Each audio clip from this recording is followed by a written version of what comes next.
Maybe there's no Rolling Stones album more maligned than their Satanic Majesties Request, released in December of 1967.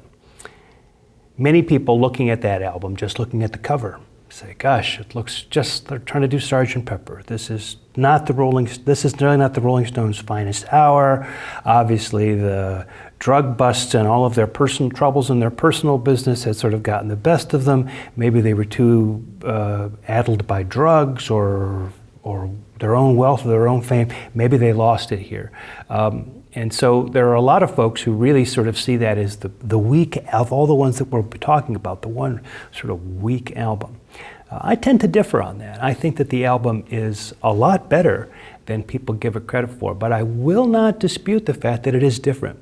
And I think it's that it doesn't sound like the other Rolling Stones albums that people like that makes them think it's not as good. But I think it is a good record, but it's good in different kinds of ways than the other albums are good. And so I'll try to support that point of view as I walk through that album here. I think it's a crucial one in understanding the development of the Rolling Stones as a band and as artists. Well, it's recorded in the period between February and October of 1967. So the earliest sessions happening in February, really actually just about the time of that drug bust that we've been saying so much about, and really going through the Summer of Love and all of that kind of thing into October of 1967. Recorded at Olympic Studios in London, engineered by Glyn Johns. Remember, we talked about that sort of move from the RCA studios, where things were engineered by Dave Hassinger, to Olympic there in London. And so this is an album that's recorded entirely at the London studios of Olympic. It is, as I said before, released in December, goes to number 2 in the US, number 3 in the UK, and production is credited to simply the Rolling Stones, reaffirming the fact that Andrew Oldham is really pretty much out of the picture at this point in the group's history. Interestingly, Nicky Hopkins kind of becomes a regular pianist in the studio, except for Stu. Ian Stewart still playing some piano on some of the numbers. Nicky Hopkins really starts to play a very, very important role in the Rolling Stones music. The word on Nicky seems to be that he was one of these absolutely natural musicians who never, they say, never made a mistake. Everything he played was first take. Everything he played was beautiful. Of course, that probably means most of the time. Nobody's, I suppose, ever that perfect. But it does, what you get from those kinds of remarks is that people had a very high regard for Nicky Hopkins. He was very fluent. It was very easy for him to come up with some great kinds of things. And so he starts to appear on these Stones albums an awful lot over the next couple of years. As said before, this album, their Satanic Majesties Request, is often compared to the Beatles' Sgt. Pepper or even Magical Mystery Tour, which was also released in late 1967. A kind of a Magical Mystery Tour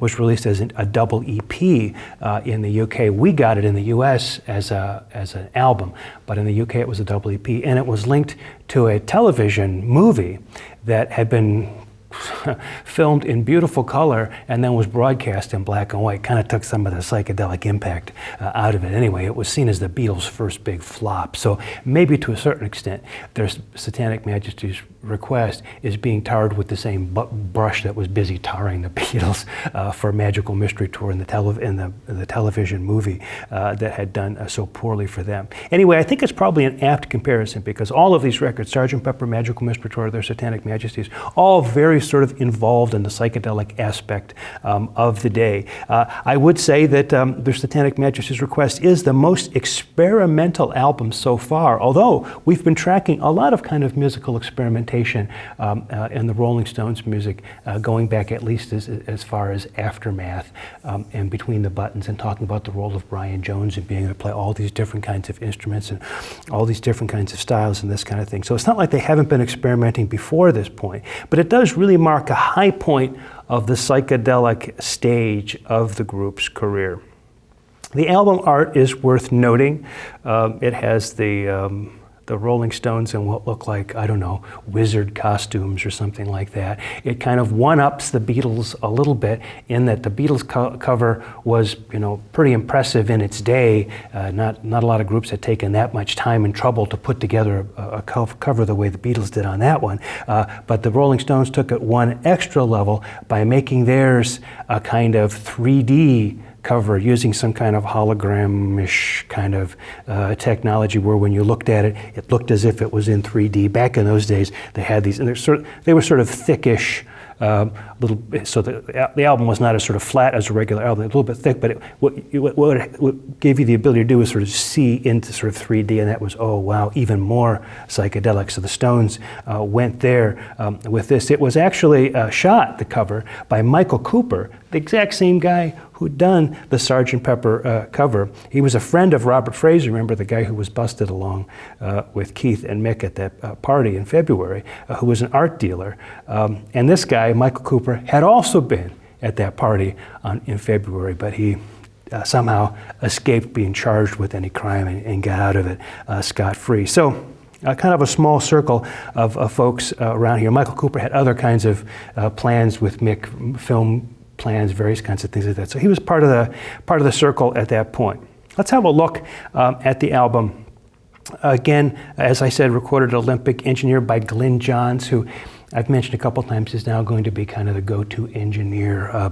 Ultimately, Glyn's job is sort of taken over by his brother Andy Johns, but he's sort of like the new guy behind the mixing board now. As I said before, produced by the Stones. Now, if you go to the first song, "Sing This All Together," which was recorded in July and September '67. It starts out with really dissonant harmonies at the beginning. Then there's a kind of a sing-along that has the title of the song in it, and that kind of dissolves into a jam that almost sounds kind of free form or something. And this album has a lot of that kind of thing on it. And then the sing-along returns. So it's not really like anything we've seen from the Stones up to this point. The song that follows it, Citadel, was also recorded at about the same time, June through September '67. That's more of a guitar-driven rocker. So even the Stones realize you give them something a little bit experimental, then you follow with something that maybe is a little bit more straightforward. In Another Land, I'm not going to say too much about that because it's in the song Close-Up coming up, but that's a Bill Wyman song, recorded. The initial recordings going all the way back to February of 1967, but finished off in July of '67. 2000 Man is a song from July and August and October of 1967. It's kind of an acoustic folk kind of tune. What we're doing here is sort of having a look at the various styles that we see on the album, just as we did with Aftermath and Between the Buttons, to see what we can figure out in terms of influence, the influence of the covers. Here, it's not so much the influence of the covers, it's the experimental aspects that's important. And you really get that with the song Sing This All Together, See What Happens, the second version of Sing This All Together. This is probably the most avant-garde piece on the album. It sounds like some of the most avant-garde of the Grateful Dead live improvisations, or the kinds of improvisations that the Pink Floyd, when Syd Barrett was in the group, would do in London during this period of 1967. It really is sort of way out psychedelic music and jam oriented and chance oriented and this kind of thing, and I think probably influenced by all of that was going on there. It's worth noting, we don't really have a lot of music like that on Beatles records. We say a lot about the Beatles and their avant-garde tendency and the way they use things, but there's hardly a kind of an unbuttoned kind of free-form psychedelic jam any of the Beatles music, not much of it anyway. Then after that tune we get She's a Rainbow. We'll talk about that in a song Close-Up. The Lantern, another song Close-Up number. And then the song Gomper, which is another kind of jam tune. There's a song at the beginning of it, and then it goes into a kind of pseudo-Indian music jam thing that really goes on for quite a while, the kind of thing that we would really usually associate with somebody like George Harrison.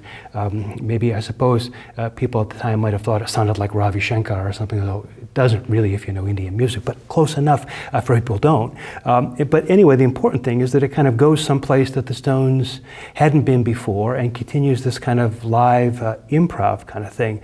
I don't know how much of it was improv live, but that's the feeling you're supposed to get, is that it's sort of taking shape sort of in front of your ears in a kind of spontaneous kind of way. Well, then we move on to 2,000 Light Years from Home. We've got that in the song Close-Up coming up, so we'll hang on to for our discussion. And then the last song on the album is called On With the Show, and it's kind of a comedic number that's put on the end of this record.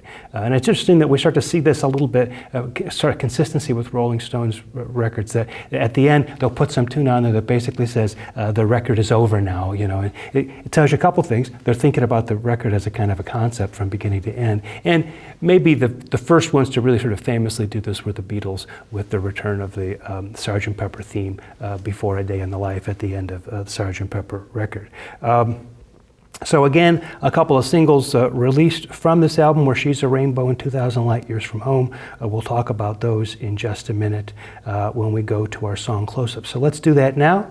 Song close-ups on We Love You, Dandelion, In Another Land, The Lantern, She's a Rainbow, and 2,000 Light Years from Home.